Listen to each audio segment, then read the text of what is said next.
In 2024, Yes. the story was that this same guy, Al-Minuki, was killed. It turned out to be false. A report was it was a mistaken identity. Yes. How can Nigerians and the world over be sure that this time round it's really and Yes. truly Al-Minuki that was killed? Yes. The defense headquarters wants to categorically state that this time around, it is Al-Minuki, alias Abu Mainok, Yeah. Abubakar Mainok, who has been killed. You know, we have to understand that the terrorists, to hide their true identities, they often use nom de guerres, aliases, also Okay. known as, yes. So most times, it's what essentially occurred is that in 2024, there was another individual who was using the nom de guerre Al-Mainok. So this time around, this individual is the person that is the original owner of that name. From the intelligence that we have, luckily, the United States especially has followed his antecedents for a considerable number of years. He's currently on the UN, at least until yesterday. Yeah, especially Special terrorist. designated terrorist list. He's also on EU list. He's even on Nigerian sanction list.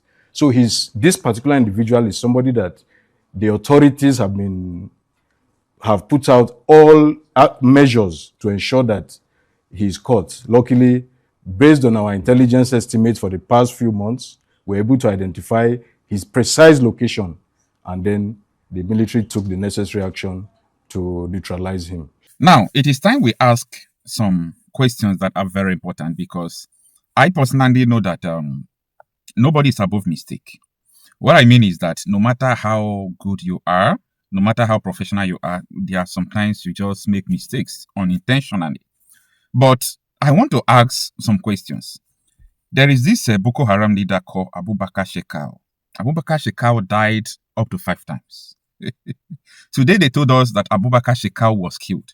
You know what made me to like, not what he's doing, no. What made me to like the appearance of Abubakar Shekau is that immediately you announce that he's dead, he will do a live video to tell you that you are lying. Abubakar Shekau was, like, I don't know who was doing this. I know that they were announcing that he is dead so that they can save him. But the man was taunting them. Now, the defense headquarters, they have come out to tell the whole world that, yes, we made a mistake, that last year this man is not dead. This man is not dead. And this is the same man that have been going to Qatar, Syria. The world knows that this man is not dead. But Nigeria told us that this man is dead. Okay, let us take it that it's a mistake. What happened to Abubakar Shekau? Where is he today? They said he's dead. Maybe some people killed him, or I swap, their mate killed him. All those stories is not adding up. You know why I'm saying this? If you understand the momentum these people are putting, the way terrorism is going in Nigeria, it's not reducing. It's not reducing. That is why I'm saying all these people, they are telling us that they kill. I'm not believing that. I'm not believing that. The Nigerian soldiers also announced that this man now that Trump said he killed, they announced it before that he was dead. So how do we believe all these stories? Troops have killed several of their leaders, their commanders, and their foot soldiers within the period. Significant commanders killed include, but is not limited to, the following names mentioned. Famously known as Abubakar Mainok. He was the head of ISWAP. We took him out. Yeah, that was the Nigerian army spokesperson announcing that he's dead. So let us just look, okay, without judging them. Let us just hope that what we are thinking is not what they are doing. Because many people, you think that they are dead. At the end, you will discover that nothing happens to them. By the way, who knows whether Abubakar Shekau or all these people have been rehabilitated, they don't come as repentant terrorists. Who knows? Do you know that this man, Abu Miniki, if he knew that they are going to kill him, he will just go and say that he's a repented terrorist. They will put him back into the society. Do you see the dangerous thing Nigeria is doing? And later you tell me that Nigeria is sustainable with all this shit? Listen to the spokesperson to General Musa office, what he said. We have in the studio Major General Michael Onoja, the Director, Defense Media Organization. Glad to have you join us in the studio. Thank you so much, Indy. Yeah, interesting. The U.S. and Nigeria forces collaborated, as it were, to take out Abu Bilal al-Minuki, second in command of ISIS globally. Yes. It will be in order to say congrats. Thank you very for much. this achievement. Thank you very much. Talk us through what went into snuffing him out. Yes, so you recall that over the last few months, Nigerian government and security forces have entered into an agreement or a partnership with the United States with the active support of the United States President, Donald Trump, and the commander for Africa Command in Germany. And so over the last few months, there's been a lot of groundwork pertaining to intelligence and equipment and resourcing of our personnel in the Northeast. So these are part of the outcomes of this partnership that we're beginning to witness. In the next few months, we believe that we are still going to witness a lot of decisive more strikes of this nature. And in the nearest future, hopefully, the level of insecurity will significantly reduce so that Nigerians can have a safe and secure environment for everybody to carry on with his official business. And can sleep with at least two eyes closed, as it were, because I'm not sleeping with two eyes closed. Exactly. What does this mean for the fight against insecurity in Nigeria?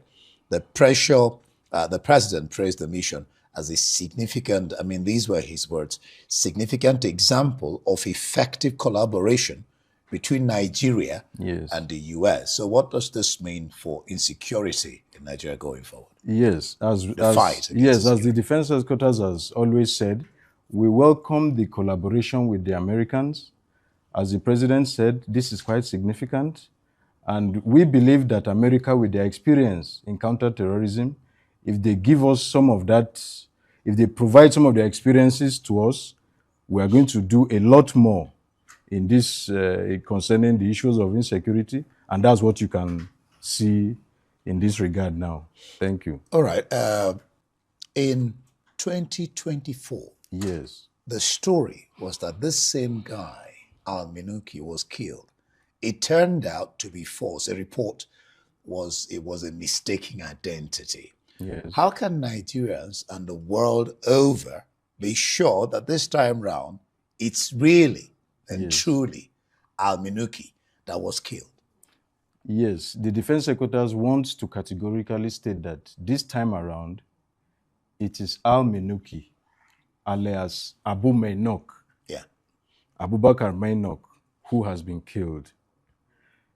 You know, we have to understand that the terrorists, to hide their true identities, they often use nom de guerres, aliases, also known as, So most times, it's what essentially occurred is that in 2024, there was another individual who was using the nom de guerre al-Mainok. So this time around, this individual is the person that is the original owner of that name. From the intelligence that we have, luckily, the United States especially has followed his antecedents for a considerable number of years. He's currently on the UN, at least until yesterday. Yeah, especially designated terrorist list. He's also on EU list. He's even on Nigerian sanction list. So this particular individual is somebody that the authorities have put out all measures to ensure that he's caught. Luckily, based on our intelligence estimates for the past few months, we're able to identify his precise location, and then the military took the necessary action to neutralize him. And we're learning that no lives were lost. I mean, this operation was carried out and no personnel of the military on both sides were lost. Yes, no casualties. Yes, on our part, we are happy to say that due to the professionalism that has been emphasized by the Chief of Defense Staff, this operation was carried out without any loss of lives to our personnel. Interesting. What's your response to Trump's statement thanking the Nigerian government? Again, his words, he thanked the Nigerian government for its partnership in the operation. Yes. As I said, we welcome the United States government's partnership with us, and we assure them that we will continue to cooperate fully with any intelligence that they provide for us, and that we are going to take necessary action to end all these issues of insecurity that has become very prevalent in the country. Earlier in the year, the Nigerian military officials said U.S. forces operated in a strictly non-combat role. Yes. How do we classify this particular operation? And going forward, should Nigerians expect what you can call a continuity of this kind of collaboration with the U.S.? No, as we said, we don't expect, or the United States is not putting boots on the ground. They are going to give us intelligence, assets, equipment, training, and point us to where a lot of these threats are hibernating. And that's what they've done in this particular case.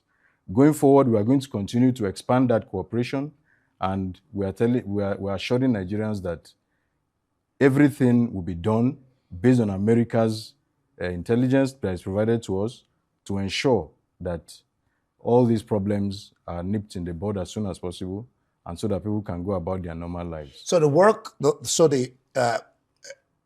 the collaboration between Nigeria and the U.S., is it then limited to intelligence? And let me add this. Yes. Are you then saying that we didn't have... Okay, let me just put it. We didn't have American boots on the ground in this particular instance? No, we did not. We didn't? We did not. So they just provided intelligence? That is all they are providing for us. Okay, so the collaboration is intelligence of the U.S. Exactly. And Nigerian boots on the ground. And assets and Nigerian boots on the ground, yes.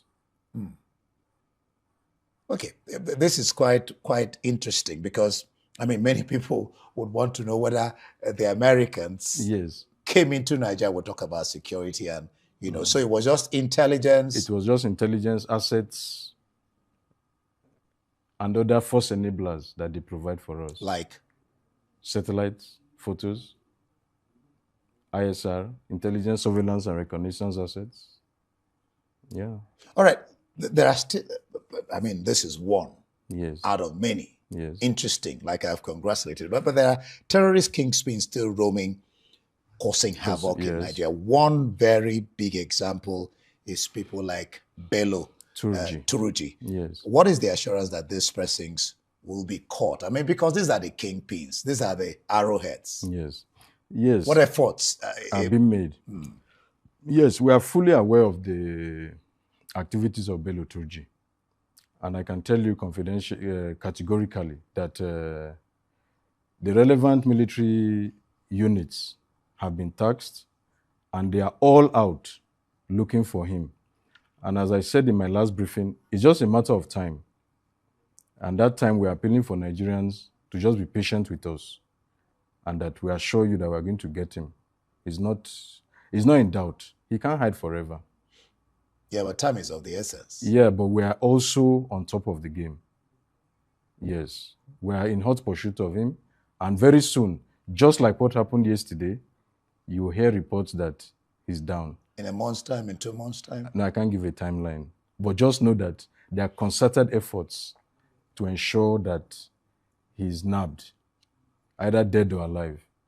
And then, of course, the question of what happened, transpired in Borono, is like they dug their own grave. IEDs killing people that were planting, manufacturing, killing the people. Exactly. So that's to show you that we're putting a lot of pressure on them.